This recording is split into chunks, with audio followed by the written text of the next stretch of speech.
Halo semuanya, kalian ada nggak yang lagi ngerasain kalau sekarang hidup kalian itu jauh lebih susah gitu dibanding beberapa tahun lalu? Kayak dulu kalian masih bisa jajan kopi setiap hari, sekarang mikir dua kali buat beli es teh manis. Atau kalau dulu setiap akhir pekan kalian bisa nongkrong gitu ya di kafe, sekarang kalian lebih milih untuk rebahan di rumah karena dompet nggak mendukung. Atau bahkan yang lebih kerasa lagi, misalkan kalian dulu punya tabungan atau investasi, tapi sekarang malah kepepet jual barang untuk nutup kebutuhan. Nah, kalau kalian mulai ngalamin hal-hal kayak gini, bisa jadi ini adalah pertanda kalau kalian itu berada di fase turun kelas secara finansial. Dari yang tadinya masuk ke kategori kelas menengah, sekarang makin ke bawah. Tapi tenang, ini bukan buat nakut-nakutin atau bikin kalian insecure, karena justru kita bakal bahas ini supaya kalian sadar lebih awal dan cari solusi sebelum semuanya makin parah. Jadi apa aja sih tanda-tanda kalau kita itu turun kelas secara finansial? Yuk kita bahas satu persatu. Kita mulai dari tanda yang pertama, yaitu tabungan mulai menipis atau bahkan habis. Katakanlah misalnya dulu itu kalian masih bisa tenang setiap akhir bulan karena ada tabungan yang aman di rekening kalian. Nggak gede-gede banget jumlahnya, tapi ya lumayan lah cukup buat jaga-jaga kalau misalkan ada apa-apa gitu. Tapi sekarang setiap kali kalian cek saldo, yang ada malah deg-degan karena makin lama makin tipis. Atau bahkan yang lebih parah udah nggak ada sama sekali. Nah ini tuh tanda pertama yang paling sering muncul ya kalau misalkan seseorang itu turun kelas secara finansial. Dari kelas menengah ke kelas menengah ke bawah, atau bahkan ke bawah banget. Kenapa? Karena yang namanya tabungan itu ibarat safety net. Kalau misalkan tabungan itu udah mulai kepake buat kebutuhan sehari-hari, itu berarti cash flow kalian udah nggak sehat. Harusnya kan tabungan itu dipakai untuk hal-hal darurat ya, bukan untuk menutupi pengeluaran bulanan. Begitu kalian mulai mengandalkan tabungan untuk survive, itu tanda kalau pengeluaran kalian itu lebih besar dari pemasukan. Dan ini bisa jadi awal dari efek domino yang bakal makin bikin keuangan kalian berantakan. Penyebabnya banyak, tapi salah satunya adalah gaya hidup yang belum disesuaikan sama kondisi finansial terbaru. Mungkin dulu kalian punya penghasilan yang lebih stabil, atau kenaikan gaji kalian masih bisa mengejar inflasi, kenaikan harga kebutuhan. Tapi sekarang gaji kalian mungkin stagnan, harga-harga naik, dan tanpa sadar kalian masih hidup dengan standar yang sama kayak dulu. Yang mana akhirnya tanpa kalian sadari, uang yang seharusnya bisa disimpan malah habis untuk menutup gaya hidup yang udah nggak relevan lagi. Dan yang lebih sering kejadian tuh, kita lebih gampang belanja dengan alasan menghibur diri. Lagi stres karena uang makin seret, malah check out barang di e-commerce untuk self-reward. Ngerasa hidup makin berat, traktir diri sendiri dengan makan di tempat yang mahal misalnya. Ini nggak salah sih sebenarnya kalau memang ada budgetnya. Tapi kalau kita udah mulai pakai uang tabungan untuk hal-hal yang sebenarnya bisa ditunda, itu udah alarm banget kalau kita tuh harus segera evaluasi keuangan kita. Dan yang paling serem adalah kalau tabungan udah habis, terus kalian harus hidup gimana? Banyak yang akhirnya mulai ngutang untuk menutup kebutuhan gitu kan. Nah dari sini kalian bakal masuk ke tahap berikutnya, yaitu ketergantungan sama utang yang akhirnya bikin kalian makin jatuh ke dalam masalah finansial. Next, tanda yang kedua, kartu kredit sering jebol dan gak bisa lunas setiap bulan.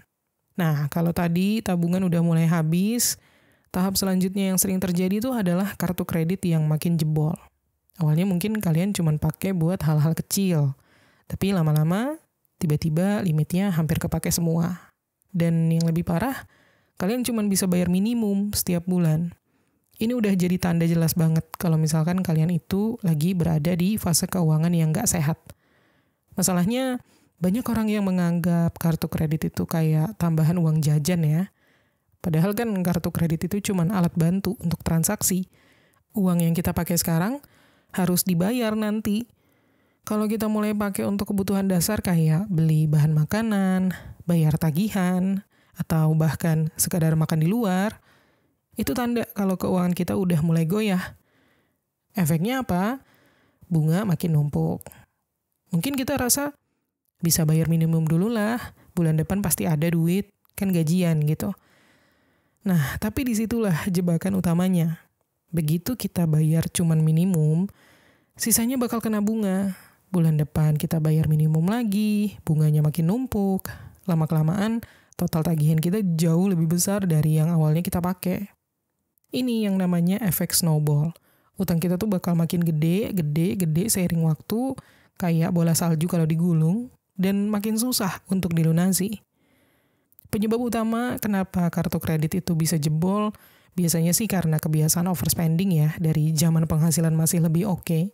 Dulu kalian bisa foya-foya sedikit karena gaji kalian itu masih cukup untuk nutup utang itu. Tapi sekarang cash flow kalian udah makin mepet, tapi gaya belanja kalian masih sama. Dan akhirnya kalian pakai kartu kredit untuk menutup kekurangan. Dan itu jadi kebiasaan yang susah di stop gitu. Dan satu lagi yang sering kejadian juga adalah kita tuh suka meremehkan konsekuensi bunga kredit ya. Ya udahlah, nanti juga bisa dibayar. Kita mikirnya gitu kan. Tapi begitu sadar, tagihannya udah numpuk dan jadi beban yang bikin stres tiap bulan. Dan yang paling mengerikan itu adalah kalau kita sampai gagal bayar berkali-kali. Nama kita bisa masuk ke blacklist BI checking. Yang mana artinya kita bakal kesulitan kalau mau ngambil kredit di kemudian hari, mau itu beli rumah, ambil cicilan kendaraan, atau cuman sekedar pinjam uang di bank pun itu juga bisa ditolak gitu. Nah, dari sini nih, kita bakal makin kesulitan untuk naik kelas lagi karena akses ke produk finansial makin terbatas. So, kalau kalian udah mulai ngerasa kartu kredit kalian itu semakin sering kalian gunakan dan kalian mulai kesulitan untuk lunasin, itu adalah sinyal keras untuk segera berbenah. Jangan sampai deh kalian terjebak dalam lingkaran utang yang makin lama bikin kalian makin jatuh lebih dalam secara finansial. Lanjut, tanda yang ketiga. Belanja bulanan makin banyak yang dipangkas. Pernah nggak sih kalian pas belanja bulanan tiba-tiba mulai sadar kalau ada banyak barang yang kalian skip? Dulu mungkin kalian santai aja ambil minuman-minuman manis, kopi premium, atau ambil keju favorit kalian, atau juga skincare yang biasa kalian pakai. Tapi sekarang kalian lebih banyak menghitung harga, mencari diskonan, bahkan mulai mikir 2 kali sebelum ngambil sesuatu di rak. Nah, kalau kayak gini, bisa jadi ini tanda kalau kalian tuh kondisi keuangannya lagi turun kelas. Tapi memang sebenarnya nggak salah ya untuk mencari alternatif yang lebih murah. Itu bagian dari adaptasi. Tapi kalau kalian mulai sering banget terpaksa ngekat barang yang dulunya jadi kebutuhan kalian, ini yang bisa jadi pertanda kalau daya beli kalian itu menurun. Dan kalau kondisi ini berlanjut, gak cuma sebulan 2 bulan, efeknya bisa ke kualitas hidup kalian sendiri. Misal, kalian dulu biasa beli makanan yang lebih sehat. Full 4 sehat 5 sempurna. Dagingnya segar, sayur organik, atau susu tinggi protein gitu misalnya. Sekarang kalian lebih sering pilih makanan instan, atau yang harganya lebih murah. Mungkin awalnya nggak berasa, tapi kalau terlalu lama, ini bisa berpengaruh ke kesehatan kalian. Tentunya ini penyebabnya nggak jauh-jauh dari kenaikan harga kebutuhan pokok ya, yang nggak seimbang dengan pemasukan. Kalian ngerasa nggak sih harga barang-barang kayak minyak goreng, beras, atau bahkan mie instan aja itu udah naik terus gitu. Tapi gaji kalian segitu-segitu aja. Dan akhirnya kalian harus mulai bikin prioritas. Mana yang bisa dikorbanin, mana yang masih bisa dipertahankan. Dan yang lebih parah itu kalau misalkan kalian udah sampai di dilema mau bayar tagihan atau belanja bulanan. Ini sering terjadi kalau misalkan kita punya cicilan yang udah kepalang besar gitu. Tapi kebutuhan sehari-hari juga nggak bisa ditunda. Dan ujung-ujungnya kita mulai skip beberapa barang yang dulu kita anggap esensial, kebutuhan utama. Nah, yang harus diwaspadai itu kalau ini terus-terusan berlanjut, lama-kelamaan standar hidup kita bakal turun drastis. Kita jadi terbiasa hidup di batas minimum, bukan karena pilihan, lebih ke karena keadaan yang memaksa. Inilah kenapa orang yang turun kelas finansial itu seringkali ngerasa makin terjebak dan susah untuk balik naik ke atas lagi. Next, tanda yang keempat, makin sering pakai pay letter atau utang ke teman. Kalau dulu pay letter itu mungkin kalian pakai buat beli barang-barang yang sifatnya sekunder. Misal beli gadget baru, beli alat kerja baru, beli tiket konser, atau cuman sekedar check out sepatu keren yang udah kalian incar dari lama. Tapi kalau sekarang kalian udah mulai pakai pay letter untuk hal-hal kayak belanja bahan makanan, bayar tagihan listrik, atau cuman sekedar makan siang. Nah ini udah lampu merah. Karena ini tuh tandanya kalian cash flow-nya udah nggak cukup lagi untuk menutupi kebutuhan harian. Pay letter yang awalnya cuman buat gaya, cuman buat tambahan, sekarang udah jadi solusi untuk survive. Dan makin sering kalian pakai, makin dalam juga kan kalian terjebak dalam lingkaran utang. Yang lebih serem adalah ini sering terjadi tanpa kita sadari. Mungkin kalian ngerasa, gak apa-apa deh, cuman ratusan ribu, nanti bisa dibayar bulan depan. Nah, tapi kalau kalian pakai terus-terus, dari bulan ke bulan, tagihannya makin numpuk, ditambah bunga, plus biaya admin. Akhirnya kalian malah bayar lebih mahal daripada harga aslinya. Terus juga ya, kalau pay letter itu udah full limit dan kalian gak bisa pakai lagi, langkah selanjutnya mulai pinjam ke orang, ke teman, ke keluarga. Yang mana ini lebih bahaya sebenarnya, karena kalau kalian sampai ke tahap ini, berarti kondisi kalian udah beneran kepepet gitu. Masalahnya, utang ke orang lain, utang ke teman, itu kan tricky ya. Kalau kalian bisa bayar tepat waktu, mungkin aman. Tapi kalau kalian udah mulai susah balikin, hubungan pertemanan kalian yang bisa kena dampaknya. Dan salah satu penyebab utama orang makin sering pakai pay letter atau minjem ke teman, itu adalah karena gaji yang gak cukup lagi untuk menutupi kebutuhan harian. Tapi ada juga faktor lain, kayak misalkan kebiasaan, santai aja lah, santai dulu, mikirnya belakangan. Beberapa dari kita mungkin berpikir kayak, ya udahlah nanti bisa dicicil, tanpa benar-benar menghitung apakah bulan depan bakal ada uang buat bayar atau enggak. Dan yang paling bikin bahaya itu adalah kalau kalian gak punya dana darurat. Jadi begitu ada kejadian yang gak terduga gitu ya, misal motor kalian rusak, atau sakit, atau tiba-tiba harus bayar sesuatu yang mendadak, mendesak, kalian langsung panik dan ngutang. Ini yang bikin kondisi keuangan kalian semakin rentan, dan akhirnya makin sulit untuk keluar dari fase keuangan yang gak sehat. Jadi kalau kalian udah mulai sering banget pakai pay letter untuk kebutuhan dasar atau mulai sering minjem ke teman, ini udah waktunya deh untuk beneran mengevaluasi keuangan kalian. Jangan sampai kalian semakin tenggelam dan makin susah untuk naik kelas lagi. Next, tanda yang kelima, gaya hidup semakin banyak yang dikorbankan. Kalian pernah nggak dulu setiap weekend selalu ada agenda, entah nongkrong di kafe, jalan-jalan keluar kota, atau sekedar nonton bioskop gitu? Tapi sekarang, tiba-tiba kalian lebih sering di rumah, ngeles ke teman dengan alasan lagi sibuk, lagi mager, atau lagi ada kerjaan misalnya. Padahal sebenarnya dalam hati kalian tahu, kalian itu lagi ngirit banget. Ini tanda yang cukup jelas kalau keuangan kalian itu lagi turun kelas. Karena biasanya hiburan dan gaya hidup itu yang paling pertama dipangkas kan, kalau keuangan udah mulai seret. Kita jadi lebih memilih hiburan yang murah atau bahkan gratis, kayak nonton film bajakan atau cuman sekedar scroll TikTok buat hiburan gitu ya.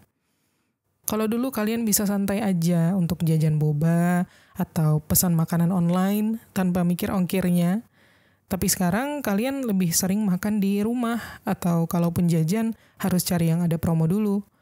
Apalagi kalau kalian mulai sering nolak ajakan nongkrong sama temen, cuman karena nggak mau keluar duit. Itu udah tanda besar kalau kondisi finansial kalian nggak lagi se-fleksibel dulu. Dan yang bikin makin terasa itu kadang bukan kalian doang yang sadar, tapi teman-teman kalian juga mulai ngeh.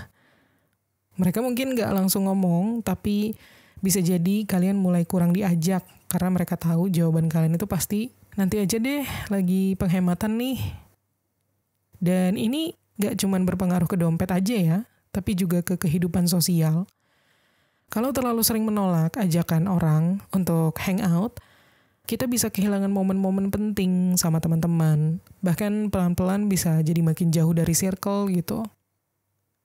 Lanjut, tanda yang ke-6. Cicilan mulai keteteran. Kalau kalian udah mulai sering lupa atau bahkan sengaja menunda bayar cicilan, ini tanda serius kalau keuangan kalian itu lagi goyah. Dulu mungkin kalian bisa bayar cicilan tepat waktu atau bahkan lebih awal supaya kalian tenang. Tapi sekarang kalian harus mikir berkali-kali sebelum bayar. Nah, sebenarnya telat bayar cicilan itu efek domino ya. Kalian menunda satu di bulan ini, bulan depan kalian harus bayar double gitu. Kalau kalian gak punya tambahan pemasukan kan lama-lama kalian bakal makin kesulitan untuk menutupi semuanya. Apalagi kalau cicilan kalian itu ada bunganya ya, ditunda sebentar aja dendanya udah bisa bikin makin berat. Dan kalau ini dibiarkan, risikonya bakal makin besar. Mulai dari skor kredit yang jeblok, akses ke pinjaman yang jadi lebih sulit, sampai yang paling parah itu barang yang kalian cicil bisa disita. Bayangin kalian udah bayar sekian lama untuk motor atau mobil atau rumah, tapi gara-gara beberapa bulan gak kuat bayar, tiba-tiba kalian harus kehilangan semua itu. Penyebabnya bisa karena pemasukan kalian mungkin stagnan ya, sementara pengeluaran makin naik. Atau bisa juga karena kalian itu terlalu banyak ambil cicilan di saat kondisi finansial kalian sebenarnya belum cukup kuat. Atau yang lebih bahaya adalah kalian tuh dulu ambil cicilan dengan asumsi bahwa penghasilan kalian bakal terus naik. Tapi kenyataannya gak sesuai ekspektasi. Dan yang bikin makin stres, cicilan ini gak bisa ditunda terlalu lama. Jajan masih bisa ditunda, beli baju baru juga sama. Tapi kalau cicilan, mau gak mau kan itu jadi prioritas utama. Dan kalau itu aja udah mulai keteteran, berarti kan ada yang gak beres nih sama cash flow kalian. Next, tanda yang ke-7. Makanan jadi makin sederhana. Dulu mungkin kalian bisa bebas pilih makanan yang kalian suka. Pengen steak, pengen sushi, gas, langsung check out. Tapi sekarang kalian makin sering makan yang seadanya aja. Mie instan mulai jadi andalan, nasi telur udah jadi menu sehari-hari, atau beli daging tuh rasanya kayak udah jadi luxury item gitu. Ini tanda yang paling gampang terlihat, karena yang namanya makanan itu kan kebutuhan dasar ya. Kalau seseorang udah mulai mengorbankan kualitas makanannya, itu berarti dia lagi dalam fase keuangan yang sulit. Dan ini bukan cuma soal preferensi makanan aja, tapi lebih ke keterpaksaan ya. Problemnya adalah kalau kondisi ini berlangsung dalam waktu yang lama gitu ya, bisa berdampak ke kesehatan. Makanan murah itu kan cenderung kurang nutrisi, tinggi karbohidrat, dan seringnya nggak seimbang gizinya. Kalian mungkin tetap kenyang, tapi tubuh kalian nggak dapat asupan yang benar gitu. Dalam jangka panjang, ini bisa bikin badan kalian lebih gampang sakit, daya tahan tubuh turun, dan akhirnya malah keluar biaya lebih banyak untuk berobat. Ini terjadi karena harga bahan makanan naik terus, sementara pemasukan nggak berubah. Belum lagi kalau ditambah pengeluaran kalian semakin banyak. Jadi kalian harus memilih antara mau tetap makan enak tapi boncos, atau makan seadanya tapi tetap bisa bayar tagihan. Terus ya, yang paling nyesek itu kalau misalkan kalian ngelihat ke belakang, terus kalian sadar betapa berbedanya pola makan kalian yang sekarang sama beberapa tahun lalu. Kalau sebelumnya kalian bisa makan enak kapanpun, sekarang kalian harus mikir 2 kali untuk cuman sekedar beli ayam geprek pakai topping keju misalnya. Dan kalau kondisi ini terus berlanjut, itu tanda bahwa standar hidup kalian udah mulai turun. Next, tanda yang ke-8, transportasi semakin hemat. Dari yang tadinya naik ojol kemana-mana udah jadi kebiasaan, gak peduli deket atau jauh, yang penting sampai dengan nyaman dan cepat. Tapi sekarang kalian mulai mikir 2 kali sebelum pencet tombol pesan. Nah, naik angkot atau busway atau bahkan jalan kaki lebih menjadi pilihan utama. Ini tanda yang cukup jelas kalau kalian itu sedang mengalami penurunan kelas finansial. Soalnya ya, transportasi itu bukan cuma sekedar alat buat pergi dari titik A ke titik B, tapi juga cerminan dari seberapa fleksibel dompet kita. Semakin kita sering ngirit di bagian ini, itu artinya ada sesuatu yang berubah dalam cash flow kita. Dan ini dampaknya bisa lebih luas. Misalnya kalau dulu kalian bisa datang tepat waktu ke kantor atau ke kampus karena naik kendaraan pribadi atau ojol, sekarang kalian jadi lebih sering telat karena harus naik transportasi yang lebih murah tapi juga lebih lama gitu ya. Produktivitas bisa turun, bahkan atasan atau dosen bisa mulai mempertanyakan nih kedisiplinan kalian. Yang lebih parah lagi, kalau kalian itu udah sampai jual kendaraan pribadi untuk menutupi kebutuhan lain. Ini udah bukan lagi sekedar hemat, tapi juga tanda kalau keuangan kalian itu udah mulai sempit banget. Dulu kalian punya motor sendiri, sekarang nebeng teman atau mengandalkan kendaraan umum. Ada juga yang sering pinjam motor saudara karena nggak bisa keluar budget buat beli bensin sendiri misalnya. Penyebabnya sederhana, bisa jadi karena harga bensin naik tapi penghasilan tetap, semua harga kebutuhan pokok naik tapi gaji nggak ikut-ikutan naik. Akhirnya kalian jadi harus mulai beradaptasi dengan cara yang lebih irit, meskipun itu berarti mengorbankan kenyamanan kalian sendiri dalam hal transportasi. Next, tanda yang ke-9. Gak punya dana darurat lagi. Ini dia yang paling bahaya. Karena dana darurat itu ibarat pelampung di saat kita lagi berenang di tengah lautan gitu ya. Kalau keuangan kita lagi goyang, lagi gak stabil, tapi masih ada dana darurat, kita masih bisa bernapas. Tapi kalau dana darurat udah habis, itu berarti kita berenang tanpa pelampung, dan kalau ada ombak besar, alias kejadian darurat gitu ya, kita bisa tenggelam. Nah, dana darurat itu adalah tanda kestabilan finansial seseorang.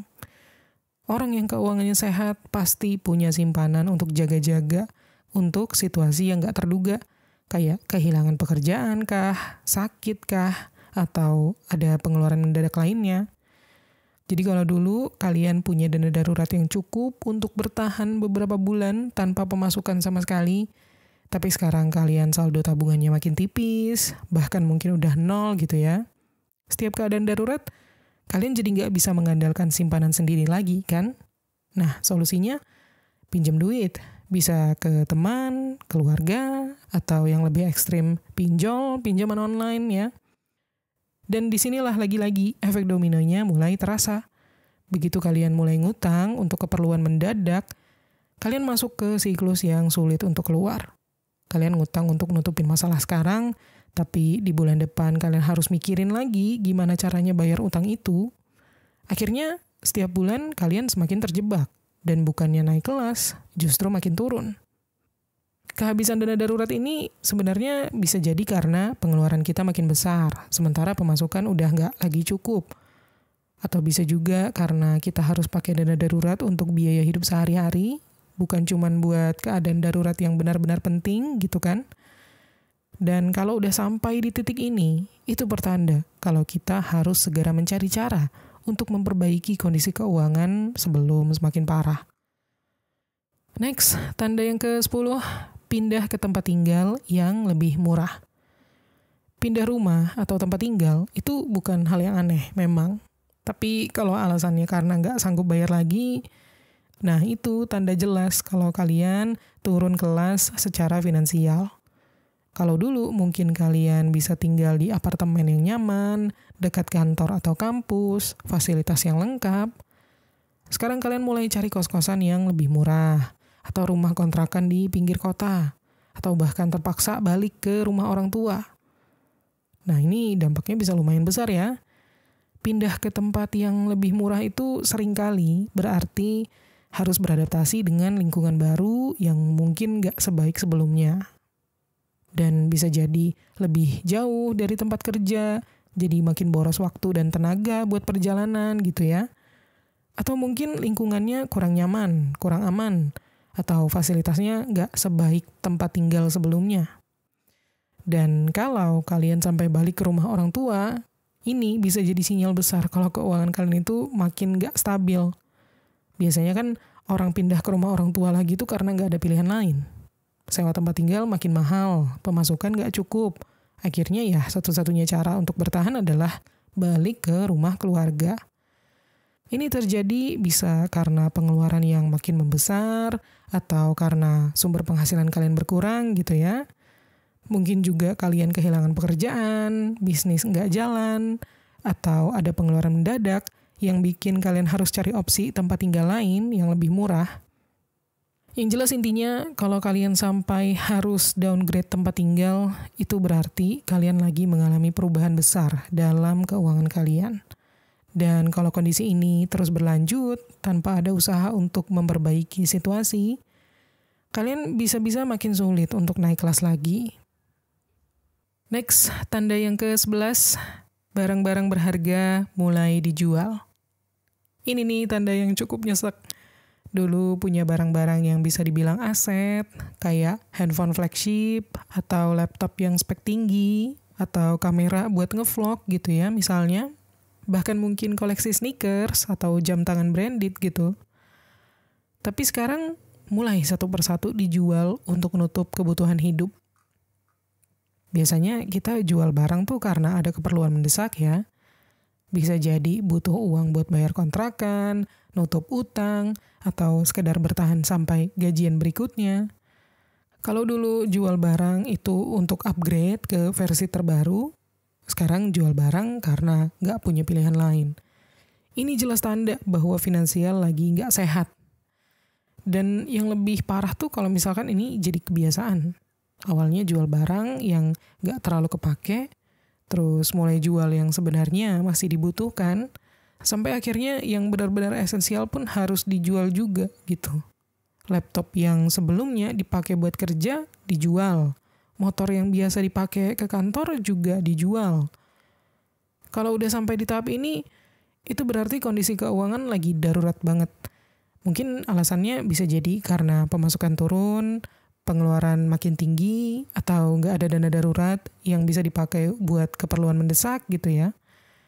Jual barang mungkin bisa jadi solusi sementara. Tapi kalau nggak ada perubahan di cash flow, lama-lama kalian bisa kehabisan barang untuk dijual dan situasi kalian makin sulit.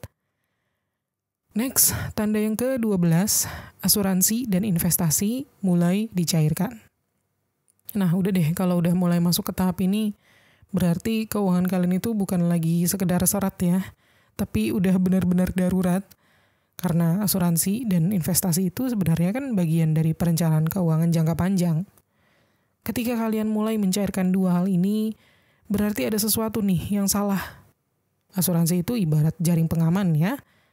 Orang kelas menengah ke atas itu biasanya punya asuransi kesehatan, asuransi jiwa, bahkan mungkin asuransi pendidikan juga ya buat anak. Nah, kalau ini sampai mulai dihentikan atau dicairkan karena nggak sanggup bayar premi gitu, ini tanda kalau cash flow udah nggak sehat lagi. Investasi juga sama. Dulu mungkin kalian punya reksadana, saham, atau bahkan emas yang dikumpulin untuk jangka panjang. Tapi sekarang, satu persatu mulai dijual buat tutup kebutuhan bulanan. Bisa jadi awalnya cuma buat keperluan darurat. Tapi lama-lama jadi kebiasaan sampai akhirnya semua investasi ludes, habis. Nah, masalahnya kalau investasi udah nggak ada lagi, kalian jadi nggak punya tabungan kan untuk masa depan. Dan ini efeknya bisa panjang banget. Ketika keadaan udah mulai membaik, kalian mesti mulai dari nol lagi. Yang seharusnya kalian punya cadangan dana untuk masa depan, sekarang malah harus berjuang dari awal. Dan tanda yang ke-13, kesehatan jadi taruhan. Ini tanda yang sering banget terjadi, tapi banyak dari kita yang gak sadar kalau ini adalah indikator kuat kalau seseorang itu turun kelas secara finansial. Karena kesehatan itu adalah salah satu prioritas utama ya. Dan kalau kita udah mulai kompromi di bagian ini, itu pertanda banget kalau kita itu udah gak punya pilihan lain. Dulu kalau sakit sedikit aja bisa langsung ke dokter, gak mau ngambil risiko. Sekarang memilih untuk menahan sakit, minum obat warung, atau sekadar googling gejala dan berharap sembuh sendiri. Mungkin karena biaya berobat mahal, sementara uang di dompet udah nggak cukup. Kalau sebelumnya masih punya asuransi kesehatan atau dana darurat untuk keperluan medis, sekarang semuanya udah nggak ada. Jadilah setiap kali sakit, pertimbangannya bukan lagi harus segera sembuh, tapi bisa tahan nggak sampai bulan depan. Dan yang lebih bahaya tuh sebenarnya adalah ini bakal berdampak ke produktivitas juga. Kalau terus-terusan sakit, tapi nggak diobatin dengan benar, kondisi bisa makin parah dan akhirnya menghambat kerja ataupun aktivitas sehari-hari. Dan kalau kalian sampai harus absen dari kerjaan karena sakit, itu malah bisa jadi masalah lain kan, yang berujung ke pemasukan kalian semakin berkurang. Jadi kalau kalian sekarang udah mulai mengabaikan kesehatan karena alasan biaya, itu pertanda kalau keuangan kalian lagi nggak baik-baik aja.